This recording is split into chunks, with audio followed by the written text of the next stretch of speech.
علیکم دوستوں، ان سائڈ پہ معظم فخر میں خوش آمدید۔ کل شہباز شریف صاحب نے راولپنڈی میں ورکرز کنونشن سے خطاب کیا اور انہوں نے ایک مطالبہ کیا۔ مطالبہ یہ تھا اور مطالبہ تھا اداروں سے کہ جناب آپ ہمیں صاف اور شفاف الیکشن دیں، کیونکہ ہمیں صاف اور شفاف نہ صرف الیکشن چاہیے بلکہ ہمیں لیول پلینگ فیلڈ بھی چاہیے۔ اور اس کا جواب آ گیا، جواب آیا حکومت کی طرف سے، اور حکومت کی طرف سے جو جواب آیا وہ نہایت ہی پریشان کن ہے، کیونکہ حکومتی جواب نے اس اہم ترین مقتدر ترین ادارے کے اوپر سوال کھڑے کرنے کی کوشش کی ہے جس سے یہ مطالبہ کیا جا رہا تھا کہ ہمیں صاف اور شفاف الیکشن لے کے دیں، کیونکہ حکومت کی طرف سے ایک ایسا ڈرافٹ سامنے آیا ہے جس سے اس مقتدر آئینی ادارہ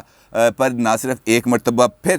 سوال اٹھیں گے بلکہ یہ تنقید کی زد میں آ جائے گا۔ اور سوال یہ بھی پیدا ہوتا ہے کہ حکومت یہ سب کچھ جان بوجھ کر کرے، یعنی اس آئینی ادارے کی ساکھ کے اوپر سوال پیدا کرنا، یا اس آئینی ادارے کے یہ مقتدر ادارے کو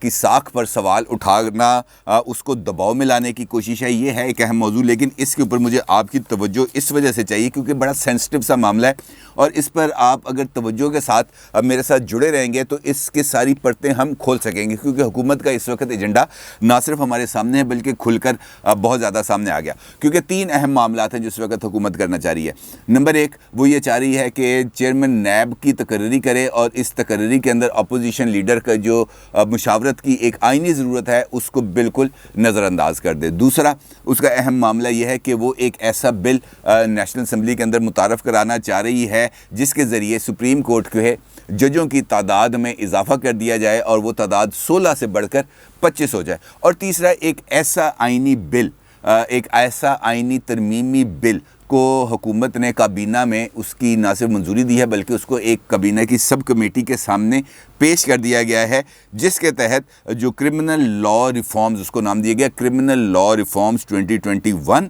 اور اس کے اندر یہ جو ہمارا کرمنل جو جسٹس سسٹم ہے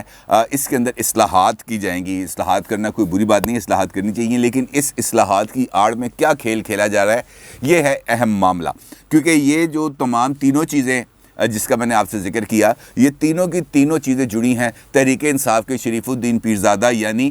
فروغ نسیم صاحب کے ذریعے۔ اور فروغ نسیم صاحب مجھے یہ لگتا ہے اس حکومت کے کوئی بہت زیادہ کوئی خاص ہی کڑے نکال رہے ہیں، ان کے اوپر کوئی گٹو گوڑے انہوں نے لے کے چلے جانا ہے۔ اس جو مجوزہ بل ہے جس پر میں نے آپ سے کہا کہ آپ کی توجہ چاہیے، اس بل کے اندر جو پاکستان پینل کوڈ ہے جو بنایا گیا تھا 1860 کے اندر، اس کے اندر تبدیلیاں کی جائیں گی، اور لا منسٹر جناب فروغ نسیم صاحب نے یہ جو پاکستان پینل کوڈ ہے اس کے اندر کچھ 225 قسم کی ترامیم متعارف کرانے کا فیصلہ کیا ہے، اور اس کے ساتھ 644 ضمنی ترامیم اس کے اندر کی جائیں گی، یعنی یہ جو قواعد ہیں 225 کو مکمل طور پر تبدیل کر دیا جائے گا، جبکہ 644 جو قوانین ہیں ان کے اندر جزوی تبدیلیاں کی جائیں گی، اور اس کے ذریعے جو ہمارا کرمنل جسٹس سسٹم ہے اس کو مکمل طور پر ریفارم کرنے کی کوشش کی جائے گی۔ اب اس قانون کے تحت، یعنی کہ جس کا میں نے آپ سے ذکر کیا، اس قانون کے تحت ایک جو قانون کا جو شک ہے اس کے اندر تبدیلی کرنے کی کوشش کی جا رہی ہے، اور یہ ہے سیکشن 500، اور اس کے اندر ایک نیا سیکشن ایڈ کیا جا رہا ہے، اس کا نام رکھا گیا ہے سیکشن 500A، جس کے تحت جو بھی شخص یہ گناہ کرے گا، یہ جرم کرے گا کہ وہ پاکستانی فوج سے منسلک کسی بھی شخصیت، پاکستانی فوج کے اندر موجود کسی بھی عہدے پر موجود کسی بھی شخصیت، پاکستانی فوج کے کسی بھی فعل، کسی بھی ادارے اور اس ادارے کے تحت چلنے والے کسی بھی کام کے اوپر تنقید کرے گا یا اس کو ریڈیکول کرے گا، یعنی اس کا مذاق اڑانے کی کوشش کرے گا، تو اس کو نہ صرف سزا ملے گی اور بلکہ اس پر جرمانہ بھی عائد کیا جا سکے گا۔ اور اس قانون کا جو سب سے خطرناک پہلو یا افسوسناک پہلو ہے وہ یہ ہے کہ جناب اس قانون کے اندر جو اس کا سب سیکشن 1 ہے اس کے اندر اس بات کی پروویژن رکھی گئی ہے کہ کسی بھی قسم کی کوئی بھی درخواست اگر آئے گی تو وہ جیک برانچ جو ہے پاکستان آرمی کی، اس کے تحت اس کو پروسیکیوٹ کیا جائے گا، یعنی جن قوانین کے تحت کورٹ مارشل کیا جاتا ہے انہی قوانین کے تحت اس کو نہ صرف دیکھا جائے گا بلکہ اس میں گناہ ثابت یعنی جرم ثابت کرنے کے لیے کسی لمبے چوڑے تردد کی ضرورت نہیں ہے، بلکہ صرف ایک جو حاضر سروس شخصیت ہے وہ بھی اگر آ کے یہ گواہی دے دے کہ جناب یہ جو بات کی ہے اس سے میری توہین ہوئی ہے، تو آپ اس پر سزاوار ہوں گے اور آپ کو اس کے تحت سزا مل سکتی ہے۔ یہ ہے وہ قانون۔ اب یقینی طور پر جب یہ قانون سامنے آیا، یہ میں نہیں کہہ رہا، یہ تو قانون کا جو بل ہے، اور اس بل کو شائع کیا ہے ایکسپریس ٹریبیون نے، بڑا موقر، بڑا کریڈیبل اخبار ہے، اس نے اس کی ساری تفصیل شائع کی ہے جو میں آپ کے سامنے شیئر کر رہا ہوں۔ یہ وہ ایکسپریس ٹریبیون سے ہی لی گئی تفصیل ہے۔ اچھا، اس تفصیل کے اندر اس میں یہ بتایا گیا ہے، اس رپورٹ کے اندر، اس رپورٹ کا جو اسکرین شاٹ ہے وہ اس وقت آپ اپنی اسکرین پر بھی دیکھ رہے ہیں۔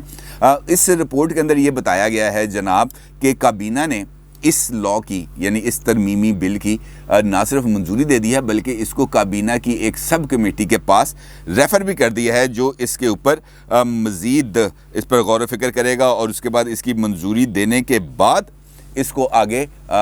قومی اسمبلی میں اور سینٹ کے اندر پیش کیا جائے گا، اور اس کے تحت پھر اگلا کام کا آغاز کیا جائے گا۔ اب یہ جو صورتحال ہے یہ ہے خاصی گمبھیر، اور اس کی وجہ یہ ہے کہ پاکستان کے اندر فوج کا جو اس کا جو حفاظت کا، یعنی میری اور آپ کی جو حفاظت کا کام ہے، جو ہماری سرحدوں کی حفاظت کا کام ہے، وہ کر رہی ہے، اور وہ خاصا لائق تحسین ہے۔ اس کی جس قدر بھی ہم اس کی تحسین کر سکیں وہ کم ہے، لیکن ایک اور حصہ ہے، اور وہ حصہ ہے سیاست میں مداخلت کا، حکومت بنانے کا، حکومت گرانے کا، اور یہ وہ رول ہے جو اسپیسیفکلی پاکستان کے عوام کو بالعموم زیادہ تر اس کو پسند نہیں کرتے۔ میں بھی اس کو پسند نہیں کرتا کہ حکومت بنانا، حکومت گرانا، سیاست کے اندر عمل دخل کرنا، یہ کسی بھی ادارے کا کام نہیں ہے، یہ میرا اور آپ کا، یعنی پاکستان کی جمہور، کیونکہ اس کا نام لکھا ہوا ہے اسلامی جمہوریہ پاکستان۔ جمہور کا مطلب ہے عوام، یعنی یہاں پر جو حکومت ہوگی وہ عوام اپنے ووٹوں سے منتخب کر کے اس کو ایوانوں میں بھیجیں گے۔ لہٰذا جو بنیادی رائٹ ہے حکومت بنانے کا اور حکومت کو گھر بھیجنے کا، یہ رائٹ دستور پاکستان دیتا ہے مجھے اور آپ کو، یعنی جمہور کو، یعنی عوام کو۔ لہٰذا اس حق پر جس کا تحفظ دیتا ہے دستور پاکستان، اس کے اوپر کسی قسم کو، کسی بھی شخص کو، کسی بھی ادارے کو قدغن لگانے کی، اس حق کو غصب کرنے کی، اس حد پر ڈاکہ ڈالنے کی اجازت نہیں دی جاتی اور نہیں دی جا سکتی، اور یہی وہ وجہ ہے جو ایک تنازع ہے، اور اس تنازع کو حل ہونا چاہیے کسی بھی صورت۔ لیکن اس ایسے جیسے جس طرح میں نے آپ سے ذکر کیا، ایسے قوانین کو بنا کر نہ صرف حکومت اس آئینی ادارے کی ساکھ میں کوئی اضافے کا سبب نہیں بن رہی، بلکہ ایک غیر ضروری بحث کا آغاز کر رہی ہے، کیونکہ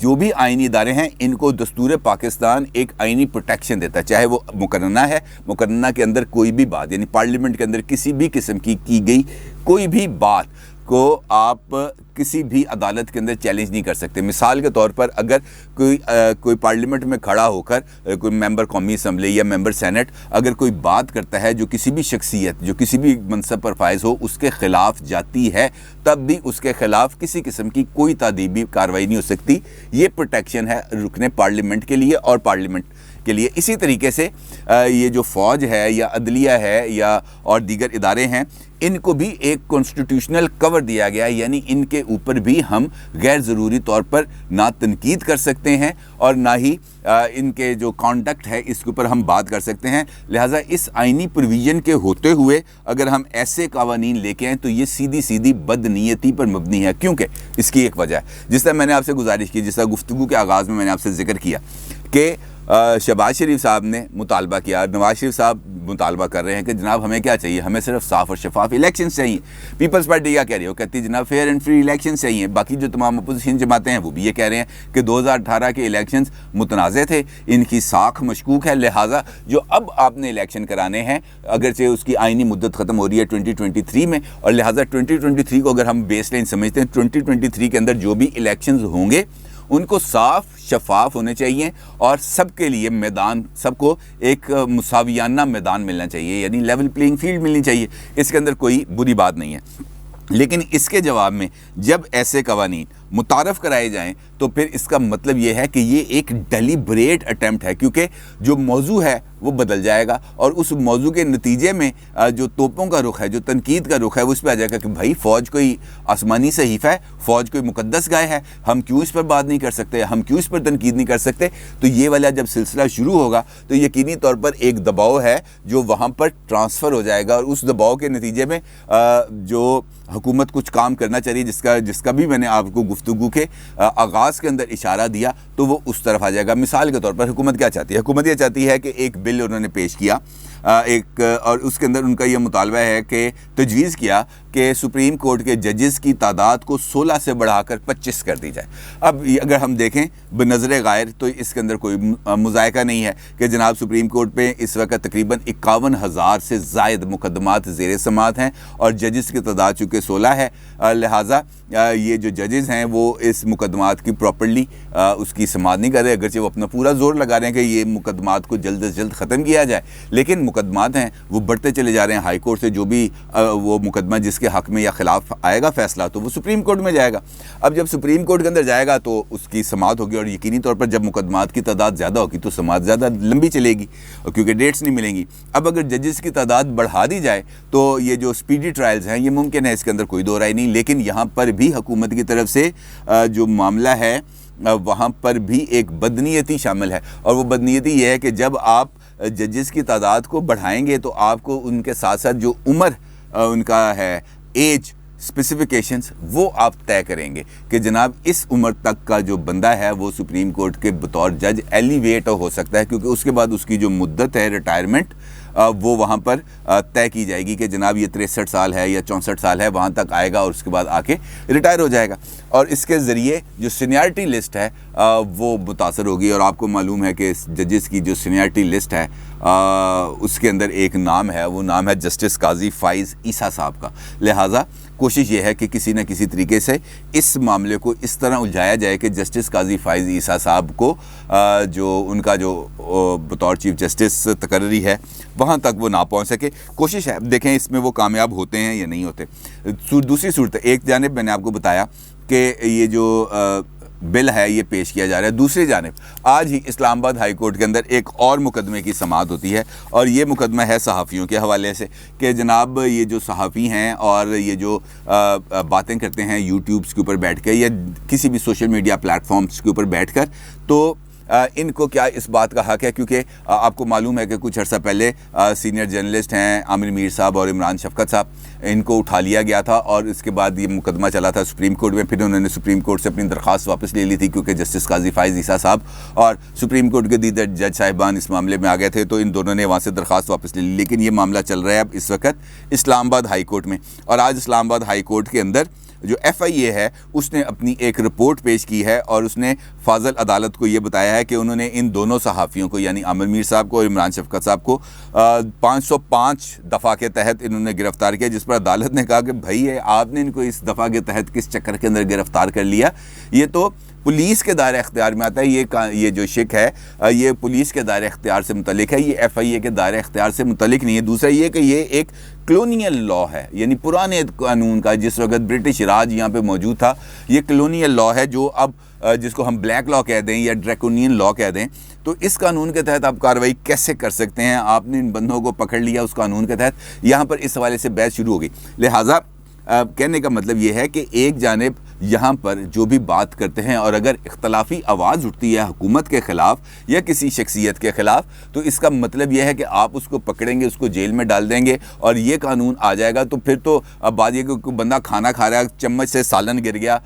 ہوٹل میں بیٹھے ہوئے کہ یہ جناب یہاں پہ شرٹ کے اوپر اور داغ لگ گیا سالن کا، اور سامنے اگر آپ بیٹھے ہیں یا میں بیٹھوں، میں اس کو دیکھ کے ہنس پڑا، تو مجھے نہیں پتا کہ جو سامنے والا بندہ بیٹھا ہے یہ یونیفارمڈ پرسنالٹی ہے یا نہیں، اور اسے جا کے کہہ دیا کہ جناب یہ مجھے دیکھ کے بندہ ہنسا تھا اور اس سے میری تضحیق ہوئی ہے، مجھے ریڈیکول کیا گیا، تو اس کا جواب کون دے گا؟ بڑی ہی مزے کا کیس صورتحال ہے۔ اور اگر ہمارے نظام کو ایسے ہی قوانین کے تحت ایسے ہی جو صورتحال کے تحت چلنا ہے تو پھر تو معذرت ہی کی جا سکتی ہے، اس کے علاوہ اور کوئی رائے نہیں۔ آپ بھی اپنی رائے کا ضرور اظہار کیجیے گا۔ آپ کا بہت شکریہ، اللہ حافظ۔